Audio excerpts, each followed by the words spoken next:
All right, so I will go because I have an idea here because we both played Magic the Gathering.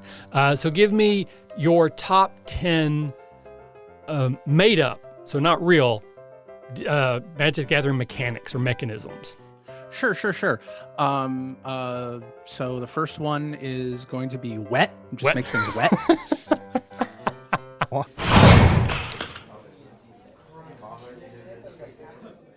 Hello, and welcome to the RPG Academy podcast Twitch channel.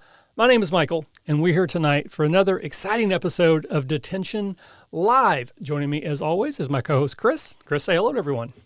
Hello, everyone. Hopefully, we got a few people watching. I got some new toys I've been playing with, so hopefully it looks kind of cool. I got a chalkboard thing going on. It's going to be great. And to kick off this brand new era of Detention, we have a wonderful guest joining us tonight. ML, say hello to everyone. Hello. Now, nice to see and great to be seen. I'm really, truly excited to get to talk to you tonight. We were supposed to do this once before, and then something happened. I think actually you had an issue that you weren't able to do it. Then Chris and I canceled anyways because we're old men and we like to go to bed early. So this has been a while coming. We had the opportunity, all three of us, to play in a game a month or so ago now. You joined in for one of the Action 12 Cinema playtests that I did on stream, and I thought you did a wonderful job. And I was like, I've got to get this person on my channel because I thought you just did a great job.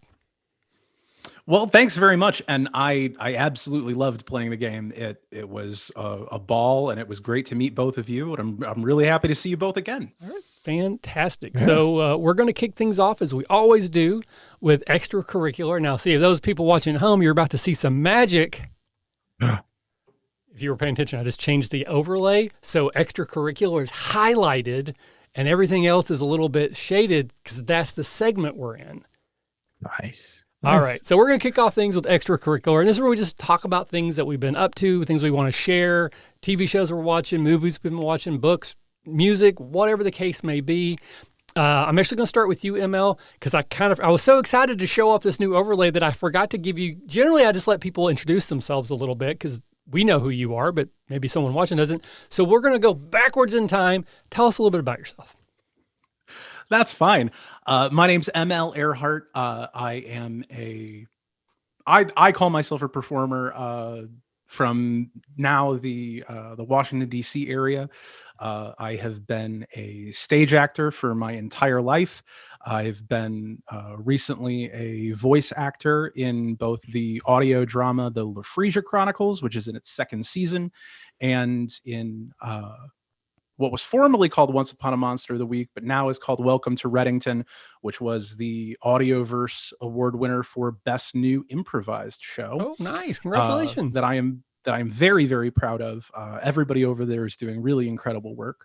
But yeah, I've been involved in almost every aspect of all kinds of performance for my entire life.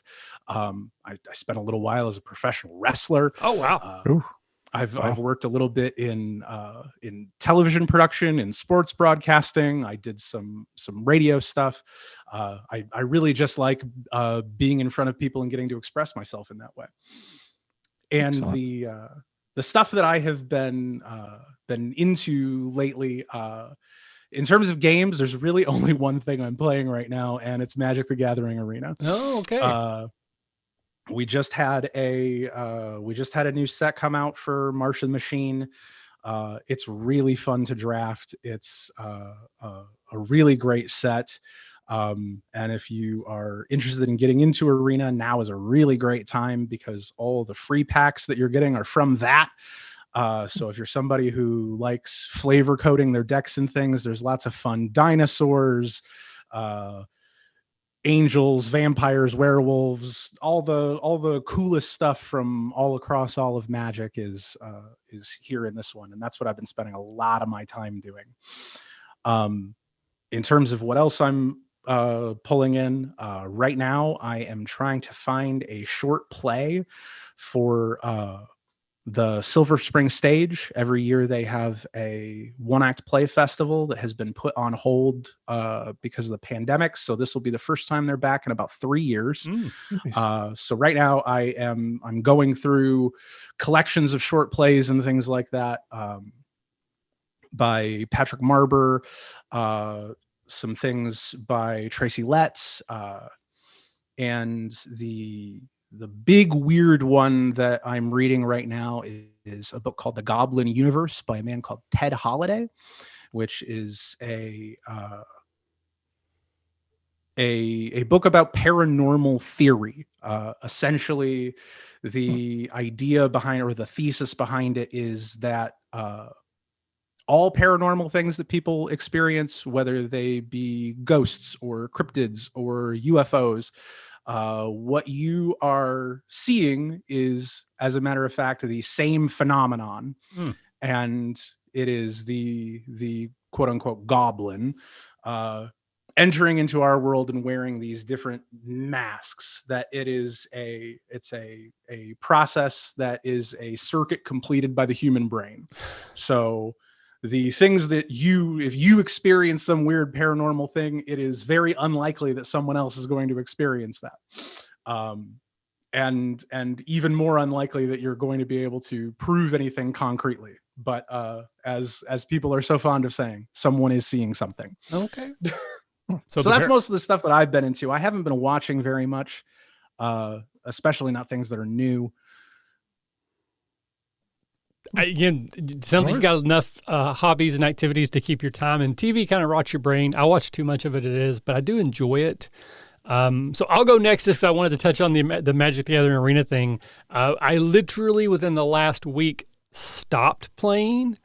I've been playing Arena, I would say, about a year and a half, and I had hit the daily challenges, the weekly challenges, pretty much without fail for almost like maybe 10 times in a year and a half did I not do either daily or get the weekly by the time it was over.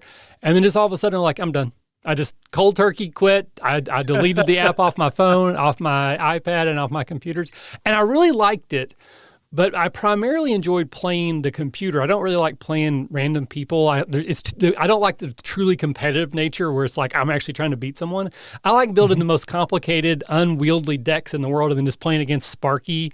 And like the other day I did like 4 billion points of damage to win the game. Like, I find that fun, but it was taking up too much time. I have found that I'm running out of time, and that was just something I could easily cut out. I probably will go back at some point in time, but I just wanted to like cold turkey wean myself from it. And then I don't know, isn't the Lord of the Rings set supposed to come out fairly soon? I don't know if that's going to be on Arena or not. Okay. Because there are some things that stay only in paper. Okay. The thing that I like about Arena the most is that I don't have to spend any money. Yes. I have spent a few bucks here and there, but I don't spend, like I used to spend a lot. Magic is kind of an addiction thing for me. Like, I started in college, like that was when Revised hit, and I went into credit card debt buying cards. But it was I can't go back to paper cards. Oh yeah, it's me. Like I actually, when the D&D set is what got me back into it, because I did buy some physical cards because I thought that was super cool, and I really liked the mechanics, like the dungeon delving. I built a bunch of decks around that. So the Arena was the way for me to explore that without going into credit card debt. Yeah. And I've been pretty much playing since then. So that's really when I started. I think that's about a year and a half ago, roughly.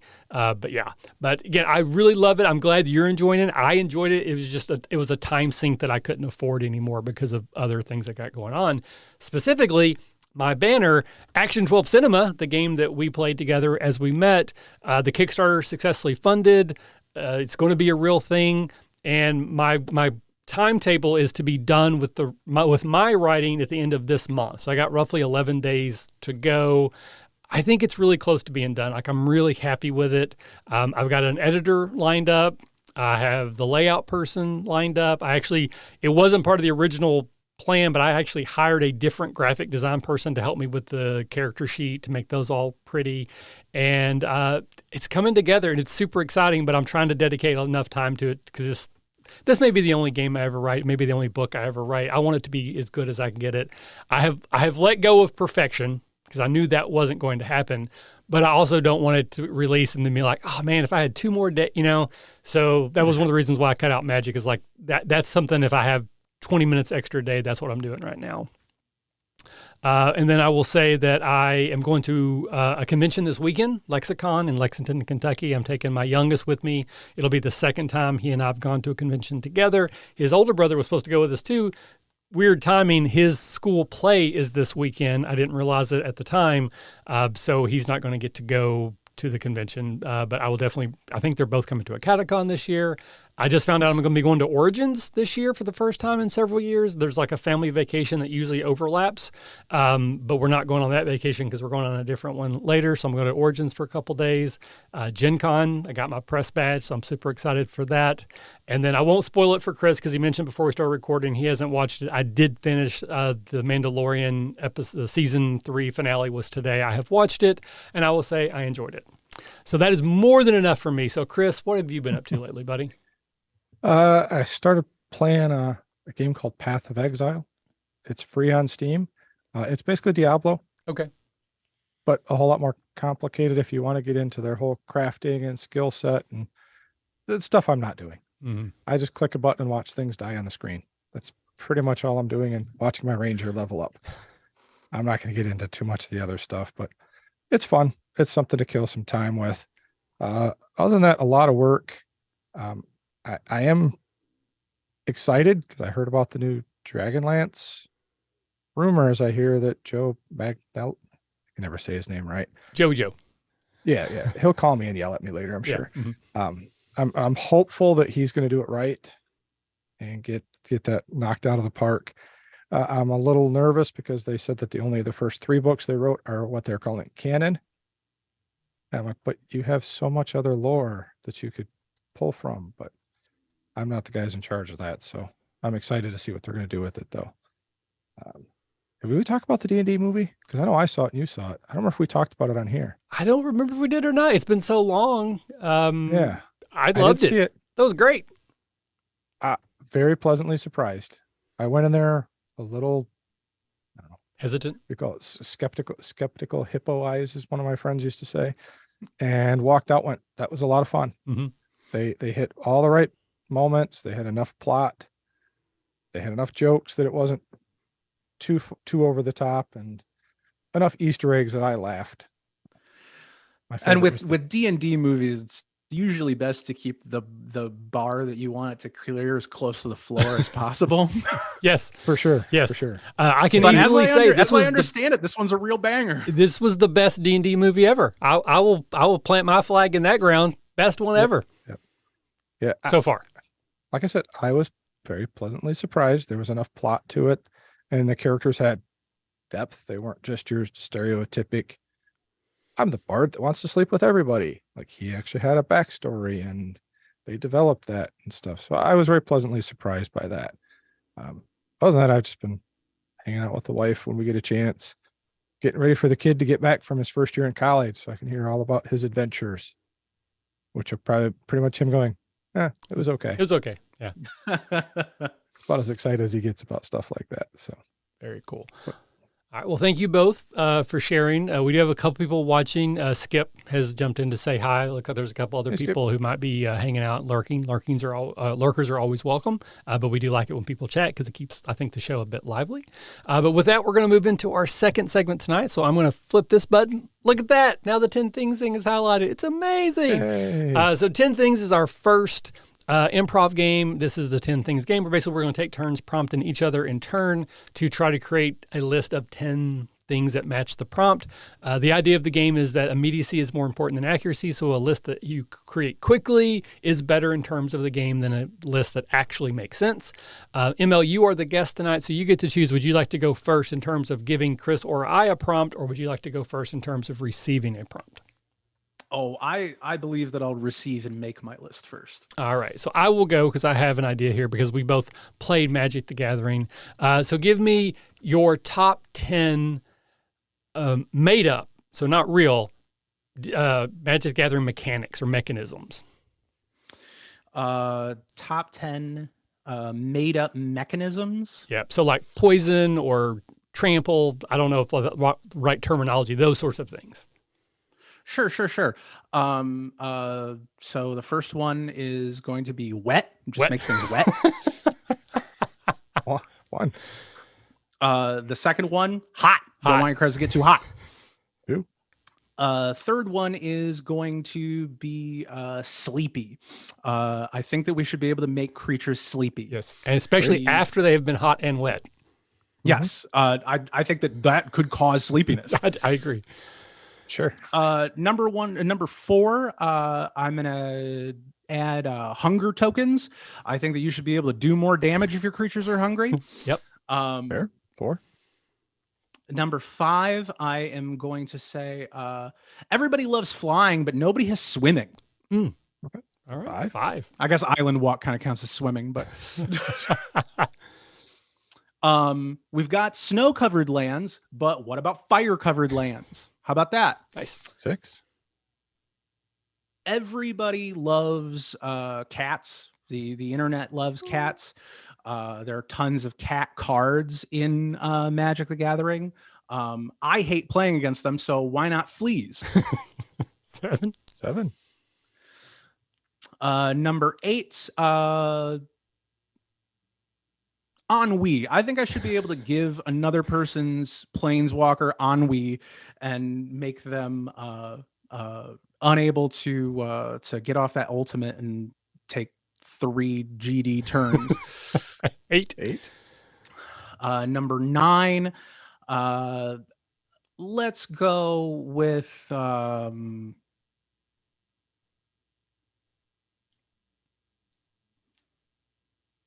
so we have trample, which is, you force through damage and it gets beyond whatever blockers you have. What about ruffle, where if you block it, it doesn't destroy the creature or anything like that. It just like tussles its hair and makes the card art look different. 9. And last and certainly least of all, I believe that there should be a work of distance, especially in paper cards. So you should have to get out rulers and things like we're playing Warhammer 40K. 10. That was in fact a list of 10 things. Thank you so very much. You actually, those all sound pretty good actually. All right. So to keep the process going, ML, you will prompt Chris. All right, Chris, let's hear 10 meals where if you got food poisoning, you wouldn't be that mad. Ooh, 10 meals of food poisoning. You wouldn't be all that mad. I got to keep it clean. Bourbon. 1. Which I think probably actually really happened. Let's see, 10 meals. Ice cream. 2. Ooh, steak. 3. Ooh, let's go with hibachi. 4. We'll go with pudding. 5.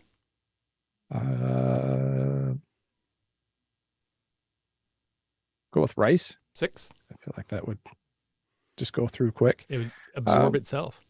Yeah. We'll go with seafood. 7. Because you seafood. Yep. You got the joke. These are the jokes, folks. We'll go with fine wine. 8. We'll go with candy. 9. And for the last one, let's see what would be a good food you didn't mind getting food poisoning over. Peppermint. 10. That was in fact a list of 10 things. Ooh, all right. It's harder than I thought it was going to be. That's what she said. All right, Michael. Mm-hmm. Let's see here. Let's stick with the Magic theme. 10 cards you wish they made. Oh my God, my brain. Literally, my brain just froze. Me as a card. That would be great. 1. The D12, the best die polyhedral.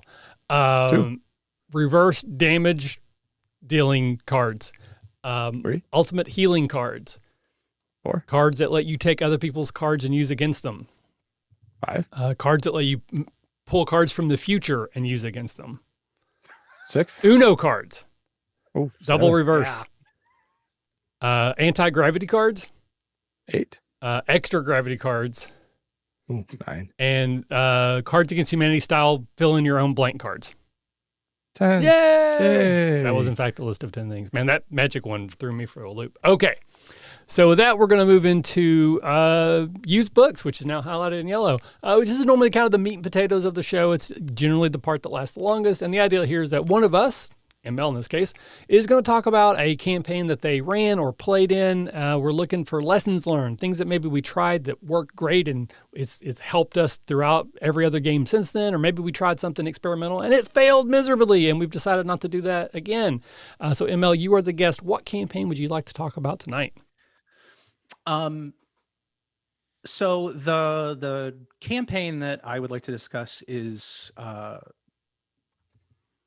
not so much an extant game that people can pick up and play, but when I was in my 20s, I had a friend who wrote a lot of games. We played a lot of homebrew stuff. Mm-hmm. Nice. And there is one campaign in particular that I have never been able to stop thinking about, mostly because it ended early with no resolve to anything. We were right Never there done that before at our final confrontation, and then we just couldn't get it all together again for all sorts of various reasons.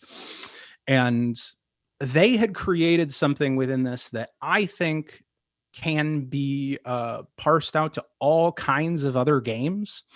But the main conceit of all of this was, when you create your character, you can, have a certain amount of physical attributes and things like that are just you, but you are just a person who exists in this world. You're not a wizard, so you can take all of these wizard spells and think. You are not a knight, so you don't gain all of these, automatic martial prowess things every time you level up and stuff like that. What happened instead was you met NPCs in the game, and you would use your skill points to be taught professions and abilities by these NPCs. Okay. And it's something that has really stuck with me, and I've sort of played around a little bit with figuring out how to do it inside of existing systems. Mm-hmm. But it's something that really just sort of set my brain alight, and I thought that it was one of the smarter ideas that a home brewer had ever brought to the table before. Okay. So the first thing that came to my mind is I know there are some rules in like D&D for like training. And I remember back in like my old like second edition advanced rules, which I'm probably misremembering, there was some elements of that were, I think, optional. And my experience with those was they never worked well, and probably differently than what you were doing with your friend, because it sounds like you really enjoyed those. But for me, it was either like just an extra thing that you had to do in addition, maybe because the D&D may not be the right system for that type of a rule addition. But it's like, okay, I want to be a better thief. I got to go find someone who's a better thief than I am, and I got to pay them money, and they will teach me to be a thief, which will make my thievery better. Or I think Druid was one of the ones, like, you had to find another Druid and like kill them. Like, that was the only way to advance as a Druid, was to like move up the ladder. So I've not done it in a way that worked well for me, but again, D&D is my only experience with that. Chris, have you had any experience with either D&D or any other system that uses training and I'm probably not a great connection. I'm not saying that is exactly that, but similar to that. Yeah.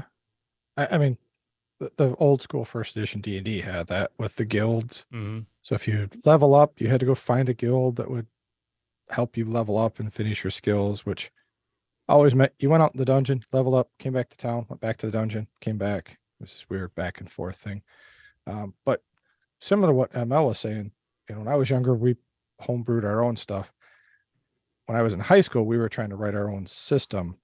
It was all percentile based. Yeah. It was super complicated. As you do. Yeah. But it was a similar concept. Was with that, you earned, we called it skill points. And then you could use those skill points to either buy something new or increase current ones. And like you were saying, ML, we had to do it in game. So if I wanted to learn to be a butcher, for example, I had to go find a butcher that would train you, and then you had to spend your points to get those type of skills. So it was fun, but we made it way more complicated than we had to, because it should have just been as easy as, hey, you spend a week here and you learn how to, now you know how to butcher a pig. Mm-hmm. No, we made it way more than that.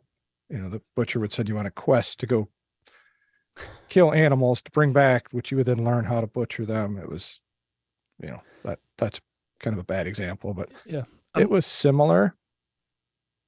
I kind of liked it because it gave you more options for your character, and your character could grow in different directions. Our system didn't have levels.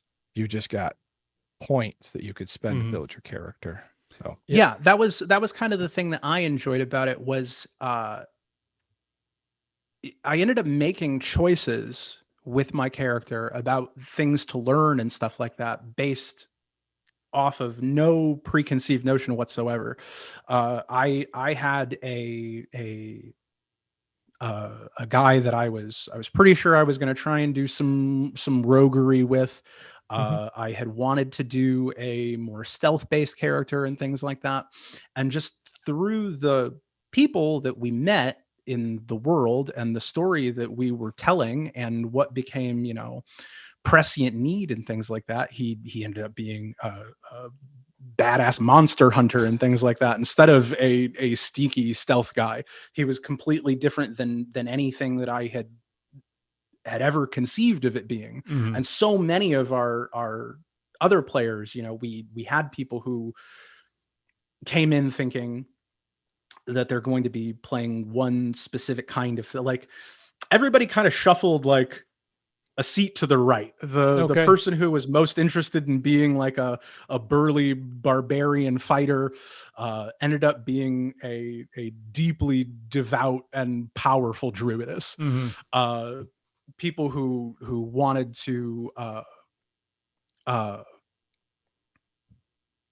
spend all of their time in melee combat ended up learning all sorts of different spells from all sorts of different weirdos. And I think the thing that I like about it the most is that it doesn't lock stuff off from you. And also makes things a little bit more, makes things feel more special. Like when somebody got knighted in that game, it was a really big deal because you had to not only meet a knight, you had to do something that sufficiently impressed that knight in martial combat. And maybe that wasn't going to happen that game. Right. Yeah, I think my biggest disconnect, because I like that in theory, and it just sounds like the game that you were playing that your friend wrote, it wasn't an added on, like it wasn't tacked on. It was like fundamentally baked into that experience. Yeah. And again, I love D&D. It is still my favorite role-playing game, though I know there are other games that do certain elements better. But when I think about D&D, the times that we tried to use training, it always felt almost like a penalty.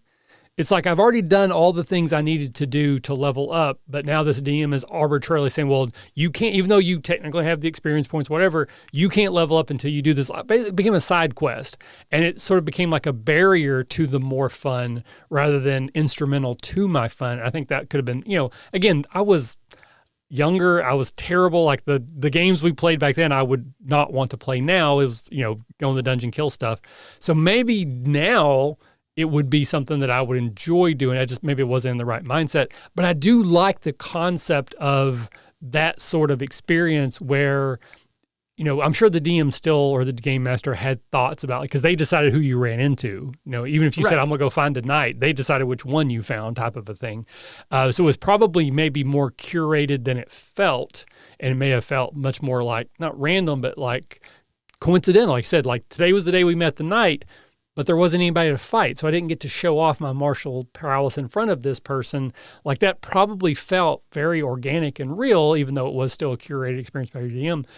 I don't have a great example, but it's got my neurons firing like, well, how would I do that now? How would I feel about that now? And I do like that as a concept.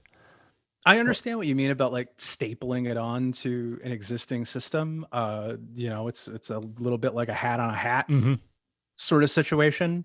And I can definitely see where having that kind of thing baked into it already from like the word go is probably the best way to do something like that. I think about it all the time specifically because of some of the things that frustrated me about playing Dungeons and Dragons when I eventually got to it. The idea that like based on your starting meta type selection, you are just barred from doing certain things. Mm-hmm. Like if you want to play a half orc, you will not be using magic. That won't be happening. If you want to play an elf, chances are you are not going to be a barbarian or something like that. Right. That instead the idea that anyone here can do anything. You just have to learn how to do it. Mm-hmm. Was something that was really powerful and has really, really stuck with me all these years. It's one of the mechanical things that just absolutely drives my brain wild sometimes when I think about it. So I played in a game in, I think I was in college. I don't know. It was around that time. I think it was RuneQuest, but I won't swear to that because I've not played a lot of RuneQuest. But I remember in this system that it was similar, that you could do whatever you wanted to do. And then you had like the character sheet had all these things that were elements on it, like shooting your bow, casting a magic spell, whatever. And you could do any of the things that you wanted to do, but you sucked at them to start with. But so like every time you hit with your bow, you put a little tick mark next to your like archery. And every time you cast a spell that was successful, you put a little tick mark next to that spell or to that overarching like skill category type of thing. And at the end of the night, for every tick mark, you would roll, I think it was a D6, D100, there was some roll per tick mark. And if you got a certain result, you could improve that skill. So over time, you were much more likely to get better at the things that you did more often, but you could still do whatever you wanted, but it was kind of baked in like, well, if you shoot your bow 12 times tonight, you're probably going to get better at archery. If you cast one spell, you might not. And again, I don't know if that was RuneQuest or not, but I think it was. But I did like that concept of you could do whatever you wanted, but you would sort of gravitate toward the things that you did more often, you would get better at them. So that it was like sort of a self-fulfilling prophecy that if I decide to shoot my bow a lot, I'm going to get better at it. So if I'm better at it, I'll do more of it. But again, I don't remember if that was RuneQuest or not. Have either of you played RuneQuest? Does that sound right? Or did I make that up? No, I've never played it. No clue. Okay. No Well, look, I think, Chris, you were trying to say something. I kept jumping over you. So take your time here. You're good. But it just, to me, what I'm hearing kind of from, in a way, from both of you is you like the freedom to let your character grow organically and not be forced to with the rules. Because like you said, Michael, you didn't want to be forced to go find somebody to train, but if you had the option to do it, you would. Mm. So it's kind of the freedom to let the character grow how you want it to and not feel like you're forced into it. Like you were saying, ML, if you're a fighter, you're good at swinging a sword, you're probably not going to be good at casting a spell. But if you have the ability to learn how to do that, you'd want to. Yeah. Yeah. And just the idea that like it makes every NPC in your world valuable because he was very meticulous with things, and you could learn a skill or a maneuver or a thing from pretty much everybody. One of the most powerful and broken abilities that anybody learned was just from some drunk guy sitting outside of a bar who taught them his drunk fighting technique of throwing pocket sand in people's eyes. And it ended up being one of the most powerful broken abilities in the entire game that we could have totally missed. We could have never found it. It feels like, and I mean this in a good way, it feels like a RPG video game where you get rewarded for talking to everybody rather than like, we're going to go bypass all the NPCs. We don't care about, oh, you lost your cat. Like, we're just going to go kill the monsters because that's where the treasure and then the experience is. But when you have those games like, well, no, I'm going to talk to everybody. In fact, I'm going to talk to everybody twice because sometimes you may have unlocked something unwittingly, like, hey, because I did this, now my reputation scores one higher. If I go back and talk to everybody, maybe now they'll be more friendly to me. Like, it feels like that as in a tabletop setting. Yeah, it's Skyrim leveling now that you mention it. That if you want to be good at a thing, you just have to do it. Right. So, and again, I'm just thinking back to the time in my life when I played the game where we tried that versus where I am now. Because like I'm somewhat known now for playing characters that are broken in the fact that I build terrible characters on purpose because I'm not concerned about being good at fighting. Like I'm more interested in creating an interesting character and then hopefully surviving, and hopefully I don't make other people mad because I suck at fighting, because D&D is a game where you're expected to be competent at fighting, and if you build a character that's actually not, it can be a problem if you're in a type of game where the DM's like, well, this is what you're fighting. You're supposed to be able to fight a level 7 and you can't, so now you're going to die. That's not my experience either as a player. So I think I would enjoy that more now than I did then. I definitely want to try that, whether it be a homebrew system or just a different system. So I'll kind of make this one of our first call to actions for anyone listening now or in the future. Are you familiar with a game similar to this one that does that now, that I don't have to track down ML's friend and say, hey, give me your notes? And also, is RuneQuest what I remember? Like, if anybody listening, if you know, please let me know, because I am curious about that. Anything else from you, Chris, on this whole idea? And, we kind of broadened the topic about just different ways that different games allow you to advance non-class-based leveling. Anything you want to bring up? It sounds like your characters in D&D would be the greatest, rat killers ever. Stay in the city, but I think we hit it all. I think, having the freedom to choose how your character grows is what is appealing to all three of us. I'm just like you are. I like playing a game with a character that has flaws and let it grow however it's going to. I want to play the wizard that has a 13 intelligence and see what he can do. Hey, you're stuck at 2nd level spells. Cool. How creative can I get with those spells? How many times can I use rope trick to, trip somebody and the DM go, all right, we're done. Yeah. I'm tired of you tripping everything.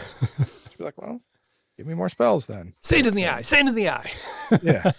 Yeah. So, yeah. Same concept. So I think that having that freedom to grow a character the way that it can and should is a valuable tool. And I think as a GM, it can be a tough task for you to let that happen. Like you were talking about, talk to everybody in the city. As a GM, I'd be like, all right, time out. We're done. Yeah. Like you got 10 people you can talk to. I'm done making notes about, do you talk to, Granny Smith, the cat lady? We're done. Like you've learned enough about stuff. So I think there's a little of a balance there too. Yeah, I agree. I would be willing to bet if we could go back and talk to ML's friend, it was more planned than maybe it appeared. Because I would think it'd have to be. Like at least me, I'm not competent enough to be able to just create NPCs on the fly and make them valuable in this specific way to the story and to the game. I would have had to have planned for that, but maybe that's just my fallacy, my failures in the front here. Well, and there were some people who we met who, this person can teach you how to carry a barrel better than anybody else. If you want to spend your skill points to do this, you now have the ability to carry a barrel and it doesn't hurt your back. I wish I had that, because my back hurts all the time. Yeah, it sounds great for me. Yeah. But obviously there's stuff that's more valuable than other things. Right. Maybe the cat lady has something that's not very, very interesting to somebody. Maybe Joe Schmo on the street is like, yeah, I've got a great right hook, and it's just like he teaches you how to throw a punch. Right. You can now throw this guy's punch. But it does feel, I think if you stick with it, though, I can definitely see where at the end of a long campaign, if you were successful, if you play a game and you were able to get to the end, you're able to beat the main boss or whatever, the conclusion to the story, you can definitely look back and go, this only worked because of the experiences we had along the way, versus other games where it's like, well, it's a good thing we killed 7,000 goblins on the way here. That's why I had my +10 bonus. They're similar, but they feel different. I don't know. Again, You've definitely got the neurons firing. I'm very curious now about how would I be able to implement that? Would it be successful? So you got me thinking. And Chris is 100% correct, because I can only imagine that it had to be way more fun to play than it was to plan and run. That writing those games must have been just hours and hours and hours and hours to get ready for Sunday night, and then to have us not talk to half the guys you made. Right. Yeah, because I'm the low prep king these days. I'm like, I prep almost nothing, but I don't think you could do that in that style of game. I think you would have to have prep done. So, or it would be a slow paced game. Yeah, very much. Or The village only has 5 people. Or sorry guys, I got IBS again, and then he goes to the bathroom and he's scribbling notes, and then like, oh okay, I'm good. Oh, you went left. Oh damn it, IBS. All right, well we will call that there. But yeah, again, I've definitely got me thinking. So thank you for that. And as again, listening to the audience, if anybody has any thoughts, opinions, we'd love to hear them. You can either comment directly on this episode when it's posted on our website, or you can tag us in Facebook and Twitter when we post it there. But with that, we're going to move on to our next improv game. Once again, our chalkboards change. And this is Where Have My Fingers Been? This is the improv game where we will once again prompt each other in turn to come up with a short scene where you basically finger puppet 2 people or more, if you want to get froggy, in a particular scene. ML, once again, you are the guest. So would you like to go first in terms of prompting Chris or I, or receiving a prompt?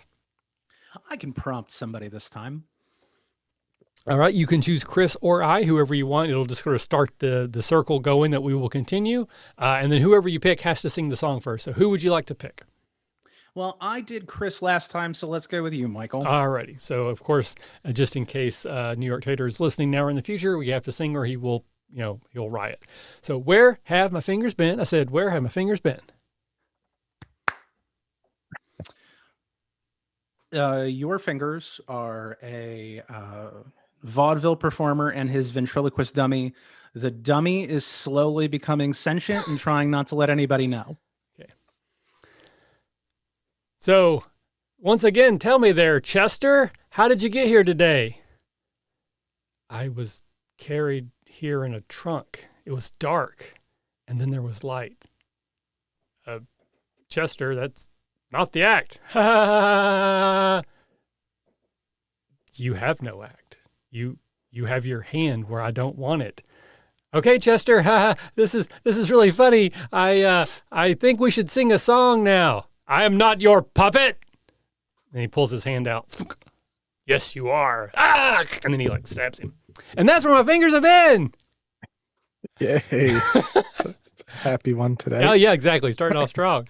All right, so to keep the circle rolling, that means I will prompt Chris, and then Chris will prompt you. So, Chris? Where have my fingers been? I said, where have my fingers been? Your fingers are at the final match of a Magic the Gathering tournament when one of the players starts using cards with made-up mechanics like hot and wet. All right. All right. Good luck, sir. Good luck to you. I'm not sure I need luck, but we'll see how it goes. All right. You go first. All right. I play my giant Ross bear, and he has hot, wet fur. You take 6 damage. Wait, what? Hot, wet fur. What is that? Oh, see, it's on the card. Read it. Here. All right. Your turn. Go. All right. I play a land. Your turn. All right. Now I play a talented thespian who has dry humor, and he confuses you with his magic puppet trick, and you take 8 more points damage. Fine. Just I don't think this is real. I'm done. You win. Bye. And that's where my fingers are back. Yay! Yay. All right. So you will then prompt ML. Where have my fingers been? I said, where have my fingers been? I like that. Glad to add that I like in. the little clap. Yeah. You are 2 people prepping to go up for the same audition for the same role.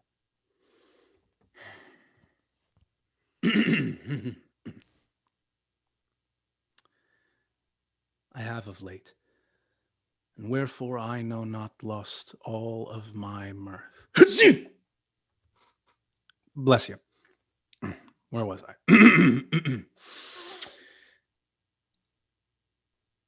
I have of late, and wherefore I know not, lost all of my...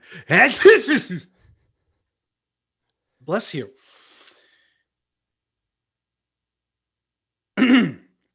I have of late, and wherefore I know not, lost all of my... Sir, are you unwell? I have no idea what you're talking about, and I resent the implications. Is there a piece that you would like to practice for this? Yeah, sure. I just need to stretch out a little bit. Let me see here.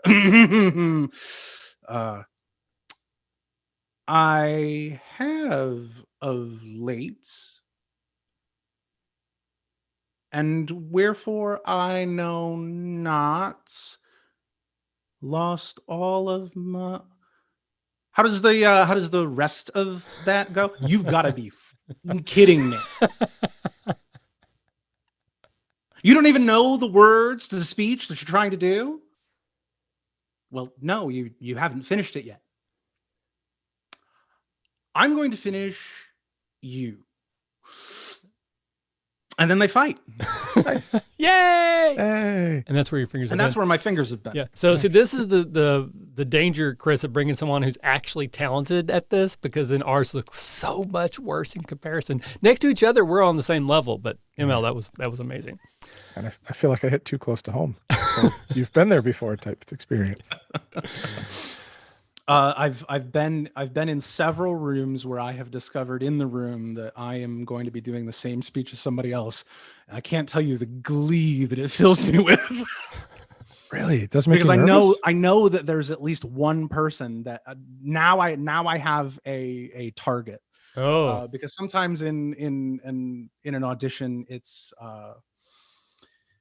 sometimes you're coming in and you are doing things sort of sight unseen. You don't really have any idea what the kind of script you're going to go for. You don't really know what a director is looking for from a particular thing, because it's not a play that you're familiar with, or maybe it's one that's never been released before and they can't tell you anything about it because they don't want to spoil it for people. And that's a really great way to give myself I'm gonna beat that guy. I'm just gonna ruin that guy's day by making sure that I'm so much better at this than that guy is. See, that makes sense to me. yeah. So, He's the bar. I'm jumping over it. Yeah. yeah, I never had that with acting, but back in my college days when I was actually in good shape, I would do that at the gym. I could never run fast, but I could run for a very long time. And I would be that person, if I was on the treadmill and you got on after me, I would stay on until you got off. Like I just always, that's how I would be. Like, I may not be faster here, but I will run longer than you will. And that's how I motivated myself. But I've never tried the acting thing, but I can see how that would work similarly. Yeah. All right, so let's move on now to cryptozoology, and this is the part of the show where we're going to talk about a monster, usually from D&D, but not always. We talk about maybe some ways we've used it in the past. We might brainstorm some interesting ways we could use it in the future. ML, you once again are the guest. So what creature did you bring for us to talk about tonight?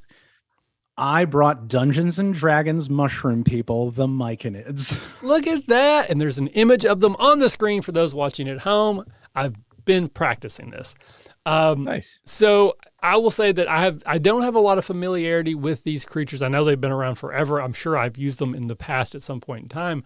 But when you brought this up originally, the first thing, I was right in the middle of The Last of Us, which is not the same thing, but it's very much focused on like a fungus that kills everybody. So I was kind of interested in this. So if you don't mind, can you kind of share with us what it is about these creatures you particularly enjoy? If you want to go over any of the rules, I have them over here. If you're not familiar, I can, like 5th edition version. So what is it about I'm not incredibly familiar with what they do mechanically according to books and things like that. No worries. I am very familiar with what I make them do. Okay. because I as a person am very obsessed with real life mushrooms. Okay. I think that fungi are some of the most fascinating life forms on the planet. They are at the same time small and temporary, and also staggeringly large and permanent. The largest organism on the planet is a 3,000 hectacre honey fungus growth in Blue Mountain, Oregon. And the only thing that you see of a fungus is its fruiting body, the thing that sticks up above the ground. But down below that is this entire network of information that not only do mushrooms use to communicate different things about their environment, like for example, this 3,000 hectare thing, hundreds of miles apart from one another, it can make the decision to get rid of carbon in one place and transfer that carbon to another place to make mushrooms sprout there because the conditions are better for their spores to take and spread. Interesting. And the ways that other plants use this information, we now know that trees, when they are dying, donate their carbon as they are going through this mycelial network to other trees. And we know that they are able to favor trees that they have sired so that their offspring then take their energy and can sort of move it on. Which is, a bunch of more long-winded stuff about real life mushrooms. But all of these things you can sort of use to make a really interesting monster. And one of the things that I like about myconids a lot is that they can both be a monster and they can both be a rather peaceful village for your village folk. Mm-hmm. You can have a really weird underground village game in a myconid village. And you can also have really, truly terrifying enemies that are capable of nearly anything because they're 3,000-year-old unkillable underground. The thing you're fighting is not the thing. Right. You think you're fighting is just like almost like a pseudopod. It's like the thing that above the surface that you can see. Yeah. So I am someone, I've said before, I'm a very boring vanilla person. I don't drink. I don't do drugs. I've never done any illegal substance. But I've listened to a bunch of podcasts, people talking about stuff, and the idea of mushrooms has come up, like people taking mushrooms as like as a drug. And one of the people on one of the ones I listened to recently talked about like why mushrooms do what they do. And I'm sure there's different varieties or whatever. And I'm talking completely out my butt. But the person was saying that when you take a mushroom, it's trying to make you more like a mushroom, and that affects your brain chemistry. And it is trying to make you more connected to yourself and to other things, because mushrooms are like this whole network. And that's one of the effects that you can get from taking a mushroom, is that you feel like more at peace and part of the universe, because you actually are temporarily more connected on like this molecular level. I don't know if that's true or not, but I thought it was a fascinating concept. It's interesting that you bring that up. That's not psilocybin mushrooms are not the only ones that do that. There are non-hallucinogenic mushrooms like lion's mane and cordyceps, which you will probably remember from The Last of Us. Yes. That when you eat those mushrooms, they increase the neuroplasticity of your brain. You are able to have better memory. You're able to have more dopamine centers are more able to fire, and they are able to fire more effectively and things like that. So it really creates a creature that you can do some weird stuff with. Right. Not only do you have, if you want to make an army, it's sort of unlimited. There's always going to be more rotting material. More rotting material will always turn into more fruiting bodies, and more fruiting bodies will, get added to the pile of things that they're being thrown at the party. I mean, you can also have things to really make your party trip balls. Well, yeah, those are too. Because looking at the 5th edition version, at least there's 4 different types that are mentioned, and basically they all have spore attacks, and the spores do different things. They can cause hallucinations. They can cause pacification. I guess that's what I'm saying. But that seems to be pretty much the number one attack they have, other than is like punching you, is like their spores can infect you and cause a change in your behavior or your attitude towards them. But yeah, The Last of Us definitely is probably the thing that I'm most interested in, because not only do you have myconids then as a combat encounter, but they're basically an environmental encounter. They can be like an environmental challenge, where it's not just I stab it with my sword. It's, can I get across this place without causing ire of this organism? Because if it perceives me as a threat, it can end me and I can't stab my way out of this. It's just going to infect me like fungal spores in my lungs, and you're dead.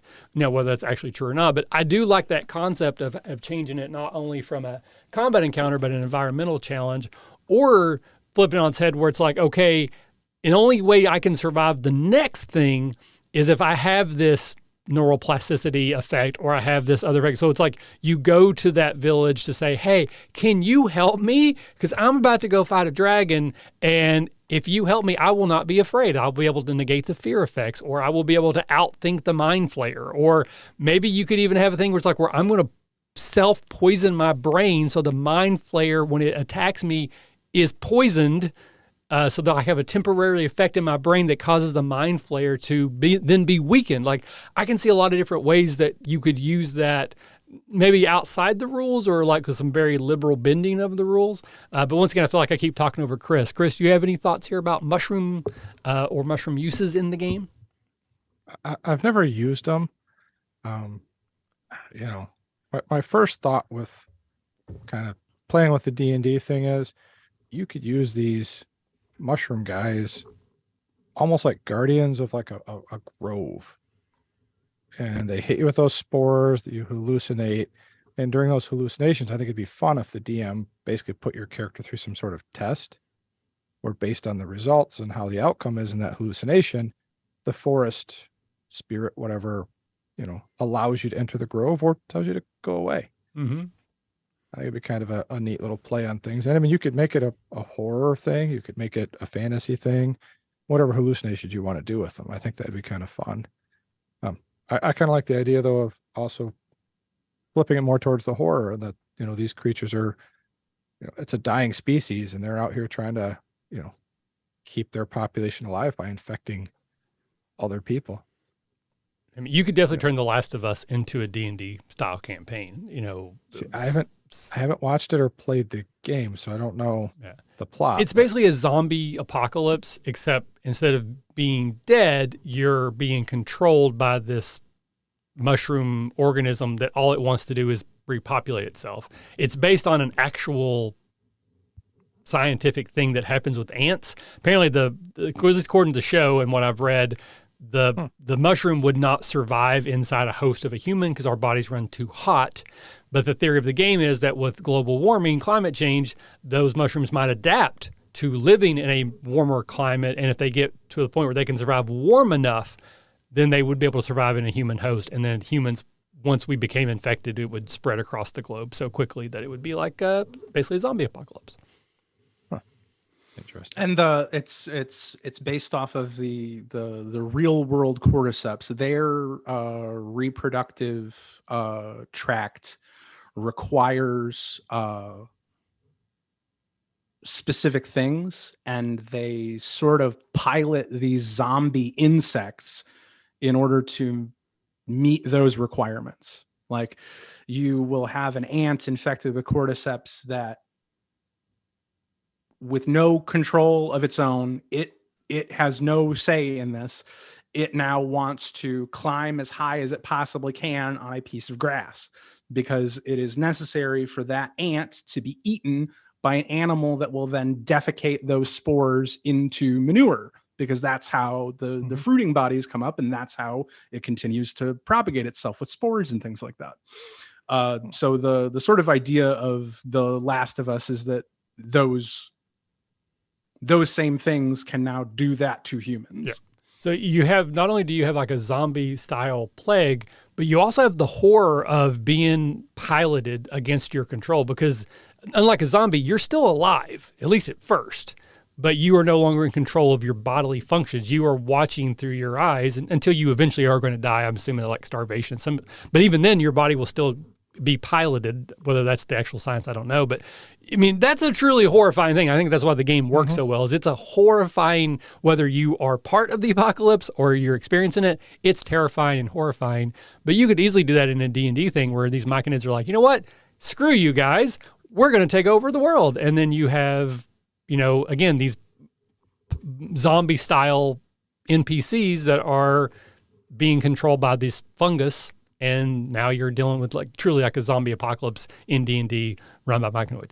That'd be a pretty cool campaign. It's also a really good way to have a change of pace game, to sneak sort of a one shot into your campaign. And if you say, man, I didn't have time to write what I needed to write this week. Well, what if I just make all of my players trip on mushrooms and we play in their like collective hallucination? Yep. Right. And then that way you can add a lot of levity to it. You can add a lot of horror to it. You can definitely make it terrifying. I think that there's just a lot of room to play within it. There's an X-Files episode where that happens too. But yeah, I mean, again, they would be like the interesting travel. Like we have to go take 7 days to get from here to there. What is one interesting encounter is that everyone trips balls for a night. And again, you have this semi-dream state, kind of like what Chris was saying, almost like a spirit walking moment where maybe the forest judges you based off of what you do in this collective hallucination. Are you kind to one another? Are you violent to one another? Like, what natural things come out of you in this moment that maybe you would have kept hidden? It's like, inhibitions are let down. You could go in a lot of places with it, but it could also just be really fun and silly. Like it could be pink rainbows and farting unicorns, and you just have a really fun, silly session. And then the next day you're back into doing the D&D stuff or whatever the case may be. And as someone who doesn't partake, maybe you do. Maybe your entire group, I'm not saying you trip balls, but maybe you imbibe in that particular session if that's what you're into. That could be kind of an interesting thing, I think. I don't know. Somebody that's done that can let us know. Yeah. Again, call to action. Let us know. From my own hallucination experience, if somebody had asked me to play a game of Dungeons and Dragons, I think that I would have told them to leave my home. Could have been the most unique game you've ever played. Who knows? Potential. But yeah, so again, anyone who's listening, again, if you have ever done that, have you ever gotten high and played a game about characters being high? I'd love to hear it. You can email the show, small of Hangas, that's my other one, therpgacademy@gmail.com. And also, if you have ever had any interesting encounters with myconoids or any sort of fungal creature, homebrew, that kind of thing, I'd love to hear it as well. Email us, therpgacademy@gmail.com. The last thing I was thinking of, almost like a Ravenloft situation, is you could have a thing where maybe the characters get transported into another dimension or another realm where that has happened. So you can have that experience of dealing with a zombie apocalypse style myconoid attack, but it doesn't make your game a zombie apocalypse game that you then have to, that's the only thing that happens. It could be like, this is a view of what could happen. So maybe that's part of that too. Maybe your hallucination is living through the zombie apocalypse version, so that when you come back to your senses, you have to stop a thing or do a thing or be nice to a thing so that you don't cause that to happen. I like that element too, because not everybody wants to play I keep using zombie apocalypse. It's shorthand for the type of, world-ending situation. It's not exactly what it is. But you may not want to play a full campaign, but it could be fun, just like Ravenloft. Like you get transported to a place where that is what's happening. You have to survive it, but then you get to go back with that knowledge into your world. And what do you do with that information? Does it change you? Does it change anything, how you would interact with other people or, that kind of thing? I think that could be a fun and interesting diversion as well. Yeah. All right. So with that, we will move into our final section. I will once again change our little graphic here. So now audience Q&A is highlighted. We do have a few people who are watching. Skip was with us earlier. I don't know if he's still around. Basically, this is the part of the show where if you have any questions for us, either individually or as a group, feel free to drop them into chat. I know there's a little bit of a delay, so we like to take a few moments and kind of go around the horn once again. You can give us your socials. If there's anything you want to plug, email specifically, now's the time. Please feel free. Yeah, sure. Like I said, I've been a performer my entire life, and two of the most publicly facing ways that you can find me if you are not in the Washington, D.C. area is LaFreesia Chronicles. You can find them on Twitter at LaFreesia Audio, or just search LaFreesia Chronicles anywhere you get your podcasts. And Welcome to Reddington, the Audioverse Award winner for Best New Improvised Show. That's Welcome to Reddington on Twitter. If you search that, you'll find them, and Welcome to Reddington and all of your podcast stuff. I really love both shows a lot. Like I said, with LaFreesia Chronicles, we're a little past midway of the second season. I recorded it so long ago that now even I am surprised by what the episodes look and sound like, and I was always going to be surprised anyway. Our sound design team is excellent. Our writers are great, and all of our performers are really, really top notch. Nice. But yeah, look for any of that stuff. And if you are in the DC area, hopefully I'll be able to see you at the Silver Spring stage this autumn for the One Act Play Festival. That would be very cool. And just a reminder, as always, there will be links in the show notes to all the things that we talk about to make it easy for you to find if you're looking for ML or any of the things that they were a part of. Chris, what about you, sir? Twitter, Burlew_Chris. If you want to just chit chat. I'm not the most active on there, but I do check it every now and then. Or you can catch me right here every other Thursday doing some Dragonlance. Tomorrow's our 5th, 6th session. I can't remember. They're getting into some of the interesting stuff. Okay, so you're playing through the recently released WotC 5th edition campaign guide. Yep. So I'm sure you're adding some of your own stuff as a Dragonlance fan, but how would you say you're 10% through the book, 20%? Where do you think you're at? Maybe 10, 20%, somewhere in there. I'm purposely not reading ahead. Mm-hmm. I'm purposely only reading enough that I think I've got prep for that session, because I want to be surprised with how the story grows and how it's working with the group. I've definitely changed quite a bit of it. They've got a lot of random and things that happen during combat. That's like, oh, initiative 0, roll a d6 and this happens. And oh, interesting. It didn't fit with the scene when I read through it. So I was like, well, we're not going to do that. We're just going to give the boss 10 extra hit points to kind of balance it out. So I've done some of that. I've changed some other things just to fit with what the story's going and how it's growing, kind of adding my own little twist to it. They've done a great job with throwing in the Dragonlance lore already. I've just been kind of following a lot of their little breadcrumbs and following their story along. I've been very, very surprised and very happy with how the story's going.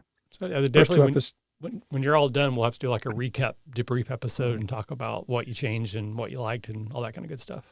Yeah. The first 2 episodes were a little slow as, players were trying to figure out their characters a little bit, but episode 3, they figured it out and we took off from there. So working on editing it down so we can release it as a podcast. I want to get, sounds crazy, but I want to get 8 episodes ahead. So I've got a buffer in case life happens and I can't get to editing. Yeah, I know how that goes.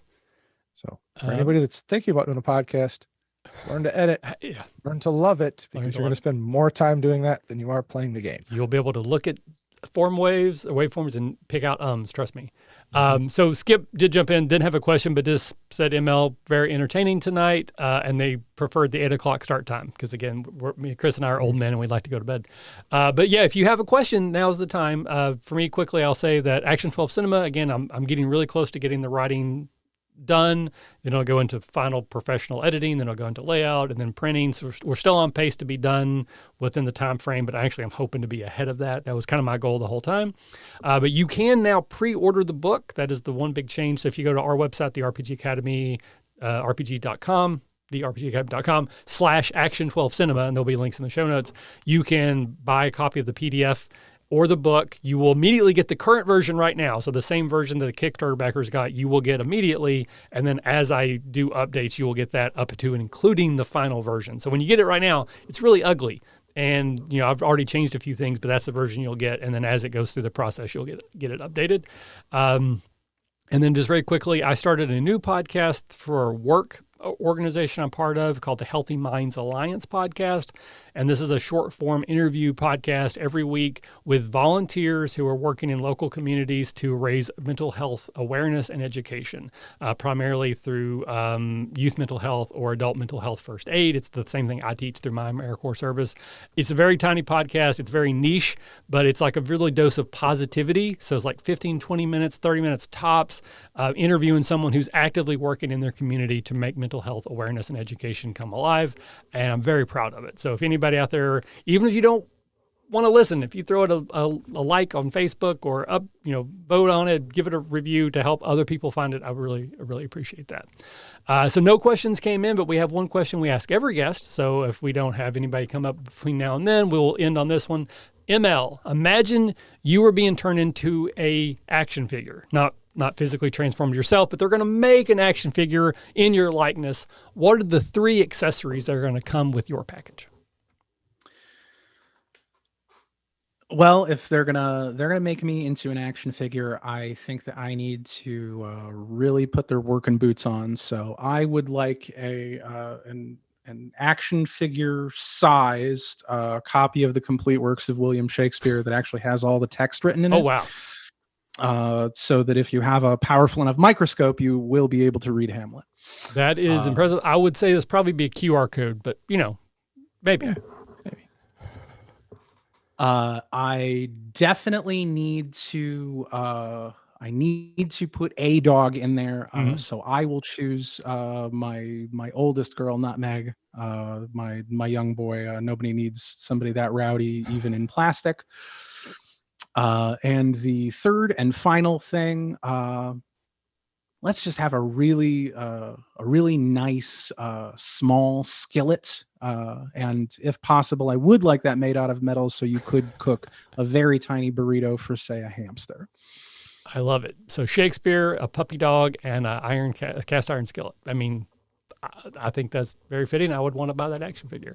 So ML, thank you so much for hanging out with us tonight. I really had a pleasure getting to talk to you, getting to meet you even more than before. I really hope some people will check out some of the projects that you're a part of. Once again, there will be links in the show notes to all the things we talked about and more. Chris, any final words before we go? Just how we always end everything. If you're having fun, you're doing it you're right. doing it right. Thanks, everyone. We'll see you next time. Bye-bye. Good night. Bye. Goodbye. Bang.